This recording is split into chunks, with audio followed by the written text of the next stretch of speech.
Sa detalye ng ating top story, umabot na sa mahigit 100 katao ang inaresto ng Manila Police District o MPD sa isinagawang anti-corruption protest sa Maynila kahapon araw ng Linggo. Nauwi sa kaguluhan ang protesta matapos na magwalang ilang rallyista at gumawa ng marahas na aksyon sa pagtitipon. Ayon kay Manila Mayor Isko Moreno, nagkaroon ng gulo sa Luneta Park, Ayala Bridge at Chino Roces Bridge sa Mendiola matapos na manobotahe ang mga nakamaskarang demonstrador. Naghagis naman sila ng bato, harang, bote at likidong may masangsang na amoy na hinaluan pa ng pintura laban sa mga pulis. Sa kabuuan, 51 ang inaresto sa Ayala Bridge, kabilang dito ang 38 nasa wastong gulang na isinailalim sa medical examination, 2 minor de edad na iturn over naman sa Reception and Action Center o RAC ng Manila Department of Social Welfare o MDSW at 11 pang minor de edad na sumasailalim naman sa pagsusuri kung may sapat na pag-iisip sa kanilang ginawa. Samantala, 21 naman ang nadakip sa Mendiola na binubuo ng 14 na nasa wastong gulang at 7 minor de edad. Ayon naman sa mga pulisya, ang lahat ng inaresto ay nasa kustodiya ngayon ng MPD sa ilalim ng District Investigation and Detective Management Division o DIDMD at Women and Children Protection Section o WCPS.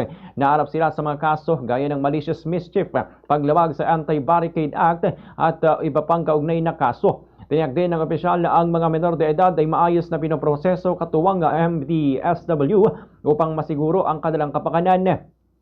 Iniulat pa ng MPD na sinunog ng mga rallyistang ilalim ng isang 10-wheeler truck at isang motorsiklo sa Ayala Romualdez intersection, dahilan para makipag-ugnayan agad sa Bureau of Fire Protection upang makontrol ang sunog.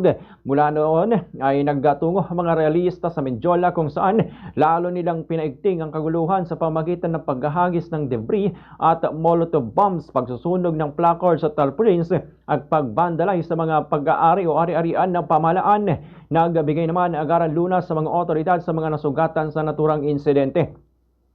Dagdag pa ni Abad, may mga susunod pang pag-aresto laban sa mga sangkot na paninira o sa paninira ng isa pang hotel sa bahagi ng Recto at sa pagsisimula ng isa pang sunog sa lugar.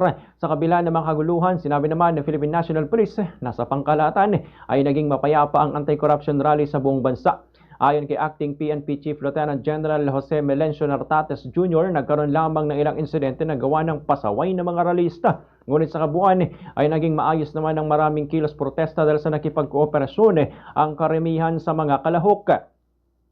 Batay sa talaan ng PNP, hanggang alas 6 kagabi, umabot sa 61,600 plus ang mga lumahok sa protesta sa buong bansa. 33,700 plus sa Metro Manila at 27,800 plus naman sa iba't ibang rehiyon. Ganito naman ang bahagi ng pagpapayag ni Manila Mayor Isko Moreno Dumagoso. Siyempre nalulungkot tayo. Masyadong malaki yung damage na ginawa ng mga I don't think rallyista yung mga yon, no? Because as you all know, they were in their respective places in the morning and in the afternoon. Pero itong mga tolongges na kabataan, pagdating ng lilim ng gabi, nag-mob na, no? That, as you can see, maraming public property and private property were damaged. At ang nakakalungkot, marami akong pulis na nasugatan.